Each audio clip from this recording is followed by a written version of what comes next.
എല്ലാവർക്കും നമസ്കാരം. U K എഡ്യൂസോണിൻ്റെ മറ്റൊരു ക്ലാസ്സിലേക്ക് സ്വാഗതം. ഇന്നത്തെ ഭാഗത്ത് ഉൾപ്പെടുത്തിയിട്ടുള്ളത് മെഷേഴ്സ് ഓഫ് സെൻട്രൽ ടെൻഡൻസിനകത്ത് വരുന്ന ക്വാർട്ടർ ഡീവിയേഷൻ്റെ കാൽക്കുലേഷനാണ്. അതിൽ ഇൻഡിവിജ്വൽ സീരീസിനാണ് നമ്മൾ ഇന്ന് ഡിസ്കസ് ചെയ്യുന്നത്. ഇൻഡിവിജ്വൽ സീരീസിനകത്തുള്ള ഓരോ പ്രോബ്ലം നമ്മൾ വർക്കൗട്ട് ചെയ്തിട്ടുണ്ടായിരുന്നു.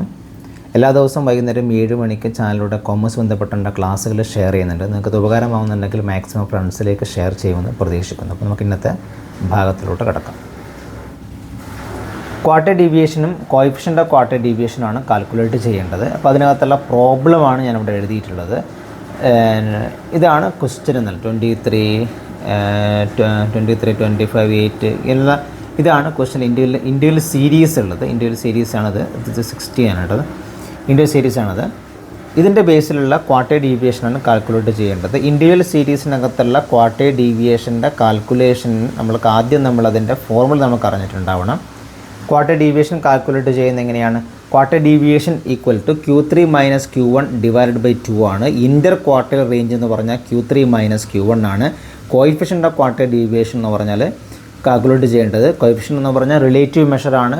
ക്വാർട്ടർ ഡീവിയേഷൻ എന്ന് പറഞ്ഞത് അബ്സല്യൂട്ട് മെഷറാണ്. നമ്മൾ കഴിഞ്ഞ ക്ലാസ്സിലൊക്കെ ഡിസ്കസ് ചെയ്തിട്ടുള്ള കാര്യമാണ് ഇതൊക്കെ.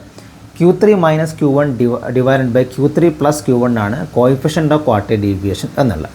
ഇനി നമ്മളിതിൽ Q3യുടെ വാല്യൂം Q1ൻ്റെ വാല്യൂ നമ്മൾ കണ്ടുപിടിച്ചാൽ നമ്മൾ പ്രോബ്ലം ഓൾമോസ്റ്റ് ആയി. നമുക്കിനി വളരെ എളുപ്പത്തിൽ നമുക്ക് ചെയ്യാൻ വേണ്ടിയിട്ട് പറ്റും. അപ്പോൾ അതിൽ ആദ്യം Q1ൻ്റെ ക്ലാസ് എങ്ങനെയാണ് കാൽക്കുലേറ്റ് ചെയ്യണമെന്ന് നോക്കാം. ഇൻഡിവിജ്വൽ സീരീസിനകത്ത് size of n+1 divided by 4th ഐറ്റമാണെന്ത് Q1 എന്നുള്ളത്. ഇവിടെയുള്ള n എന്ന് പറഞ്ഞാൽ 10 ആണ്. ഇവിടെയുള്ള n എന്ന് പറഞ്ഞാൽ അതായത് 10 + 1 ഡിവൈഡഡ് ബൈ 4th ഐറ്റമാണ് എന്ന് പറഞ്ഞാൽ Q1 എന്ന് 11 ഡിവൈഡ് ബൈ 4 അതായത് 2.75 ഐറ്റമായിരിക്കും എന്ന് പറഞ്ഞാൽ Q1 എന്നുള്ളത്. ഇനി ഇവിടെ പറയുന്നത് ശ്രദ്ധിക്കാം. കാരണം രണ്ടാമത്തെ ഐറ്റം എന്നാണ് ഉള്ളത് എങ്കിൽ നമുക്ക് എളുപ്പത്തിൽ നമുക്ക് 9 എന്ന് പറഞ്ഞ് Q1 ആക്കിയിട്ട് നമുക്ക് എന്ത് ചെയ്യാം, ഐഡൻറ്റിഫൈ ചെയ്യാൻ വേണ്ടിയിട്ട് പറ്റും. പക്ഷേ ഇവിടെ 9 അല്ല, കാരണം 2.75 ആണ്. അതുകൊണ്ട് ശ്രദ്ധിക്കുക, 9 പ്ലസ് അടുത്ത അതായത് മൂന്നാമത്തെ ഐറ്റം ഏതാണ്? മൂന്നാമത്തെ ഐറ്റം 10 അല്ലേ? അപ്പോൾ 9 പ്ലസ് ഇവിടെ 0.75 into 0.75 into 10 minus 9. Okay, clear? കൃത്യമായി ശ്രദ്ധിക്കുക. 9 പ്ലസ് 0.75 ഇൻറ്റു 10 മൈനസ് 9. 10 എന്ന് പറഞ്ഞാൽ നെക്സ്റ്റ് ഐറ്റം മൈനസ് 9. ഇത് ഇവിടെ ഡിഫറൻസ് എത്ര? ഈ ഡിഫറൻസ് നമ്മൾ നോക്കുന്നത് 1 ആണ്. 1 ഇൻറ്റു 0.75 ആണ്. അതായത് 9.75 എന്നാണ് Q1 എന്നുള്ള Q1ൻ്റെ വാല്യൂ നമുക്ക് കിട്ടി.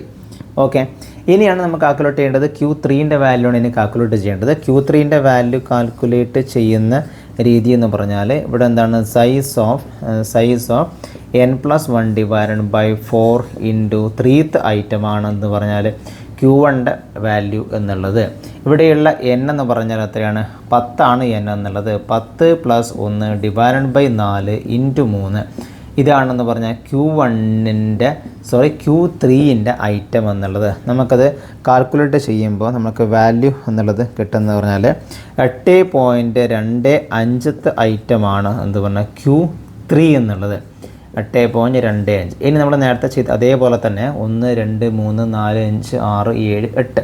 എട്ടാമത്തെ ഐറ്റം എത്രയാണ്? 29 പ്ലസ് 0.25 ഇൻറ്റു അടുത്ത ഐറ്റം 9ാമത്തെ ഐറ്റം ഏതാണ്?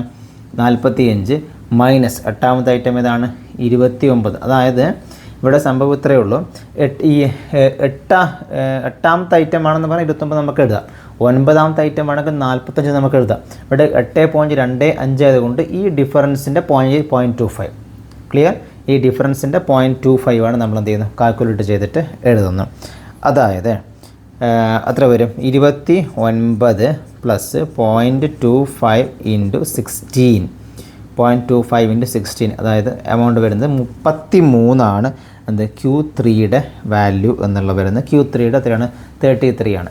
ഇനി നമ്മൾക്ക് എന്ത് ചെയ്യാം? ക്വാർട്ടർ ഡീവിയേഷൻ കാൽക്കുലേറ്റ് ചെയ്യാം. കാരണം ക്വാർട്ടർ ഡീവിയേഷൻ ഈക്വൽ ടു എത്രയാണ്? Q3 എത്രയാണ്? 33 മൈനസ് Q1 എത്രയാണ്? 9.75 ഡിവൈഡഡ് ബൈ 2. ഇത് നമുക്ക് വർക്കൗട്ട് ചെയ്താൽ നമുക്ക് എന്ത് കിട്ടും? ക്വാർട്ടർ ഡീവിയേഷൻ്റെ വാല്യൂ എന്നുള്ളത് കിട്ടും. നിങ്ങൾ ചെയ്ത് നോക്കുക. എമൗണ്ട് കിട്ടുന്നത് 11.625 ആണ് ക്വാർട്ടർ ഡീവിയേഷൻ എന്നുള്ളത് കിട്ടുന്നത്.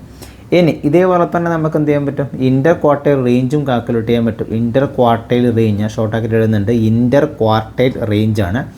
ഇൻ്റർ ക്വാർട്ടർ റേഞ്ച് എന്ന് പറഞ്ഞാൽ എന്തായിരിക്കും, Q3 മൈനസ് Q1 ആണ്. Q3 എത്രയാണ്, 33 ആണ്. മൈനസ് 9.75 ആണത് Q1 എന്നുള്ളത്. അതായത് ഇൻ്റർ ക്വാർട്ടർ റേഞ്ച് എന്ന് പറഞ്ഞാൽ 23.25 ആണ് ഇൻ്റർ ക്വാർട്ടർ റേഞ്ച് എന്നുള്ളത്. ഇനി അടുത്തത് കോയിഫിഷ്യൻ്റ് ക്വാർട്ടർ ഡീവിയേഷൻ ആണ് നെക്സ്റ്റ് വരുന്നത്. കോയിഫിഷ്യൻ്റ് ക്വാർട്ടർ ഡീവിയേഷൻ കാൽക്കുലേറ്റ് ചെയ്യാനുള്ള ഇക്വേഷൻ നമ്മൾ ഓൾറെഡി എഴുതിയിട്ടുണ്ട്, വീണ്ടും റിപ്പീറ്റ് ചെയ്തിട്ട് എഴുതുന്നില്ല. Q3 ആണ്. Q3 എത്രയാണ്, 33 ആണ്. മൈനസ് 9.75 ഡിവൈഡഡ് ബൈ 33 പ്ലസ് 9.75 എന്നുള്ളത്. ഇത് നമുക്ക് വർക്കൗട്ട് ചെയ്താൽ നമുക്ക് എളുപ്പത്തിൽ ചെയ്യാൻ വേണ്ടി പറ്റുന്നേ ഉള്ളൂ. ചെയ്താൽ നമുക്ക് എന്ത് കിട്ടും, കോയിഫിഷ്യൻ്റ് ക്വാർട്ടർ ഡീവിയേഷൻ്റെ വാല്യൂ കിട്ടും. 0.54 ആണ് കോയിഫിഷ്യൻ്റ് ക്വാർട്ടർ ഡീവിയേഷൻ എന്നുള്ളത്. ഓക്കെ, അപ്പോൾ നമ്മൾ നോക്കിയിട്ടുണ്ടായിരുന്നത് കുറച്ച് വേഗത്തിലാണ് പറഞ്ഞത്. നിങ്ങൾക്ക് എന്തെങ്കിലും ഡൗട്ട് ഉണ്ടെങ്കിൽ എന്നുള്ളത് താഴെ കമൻറ്റായിട്ട് ചോദിക്കാവുന്നതാണ് നിങ്ങൾക്ക്. ഇൻ്റർ ക്വാർട്ടർ റേഞ്ചും കോയിഫിഷ്യൻ്റ് ക്വാർട്ടർ ഡീവിയേഷനും അതുപോലെ തന്നെ ക്വാർട്ടർ ഡീവിയേഷനും ഇതാണ് നമ്മളിന്ന് ഡിസ്കസ് ചെയ്തിട്ടുണ്ടായിരുന്നത്. Quarter deviation, inter quarter range, coefficient quarter deviation individual സീരീസിനകത്തുള്ള കാര്യമാണ് പറഞ്ഞത്. ഇവിടെ ശ്രദ്ധിക്കേണ്ടത് ഇവിടുത്തെ ഈ വാല്യൂ കാൽക്കുലേറ്റ് ചെയ്യുന്ന രീതി. കാരണം ഇവിടെ n എത്രയാണ്, n ഒരു 10 ആണ് n വന്നിട്ടുള്ളത് അല്ലേ, 10 ആണ് n വന്നിട്ടുള്ളത്, ഇരട്ട സംഖ്യയാണ് n എന്നുള്ളത്. അപ്പോൾ അതിൻ്റെ ബേസിലുള്ള ഒരു കാൽക്കുലേഷനാണ് നമ്മൾ പറഞ്ഞിട്ടുള്ളത്. ഇവിടെ 0.25 എന്ന് പറഞ്ഞാൽ എന്താണ്, 45ൻ്റെയും 29ൻ്റെയും ഇടയിലുള്ള വാല്യൂവിൻ്റെ 0.25 29 കൂടി ആഡ് ചെയ്യുന്നു. അങ്ങനെയാണ് നമുക്ക് എന്ത് കിട്ടിയിട്ടുള്ളത്, 33 എന്നുള്ളത് കിട്ടിയിട്ടുള്ളത്.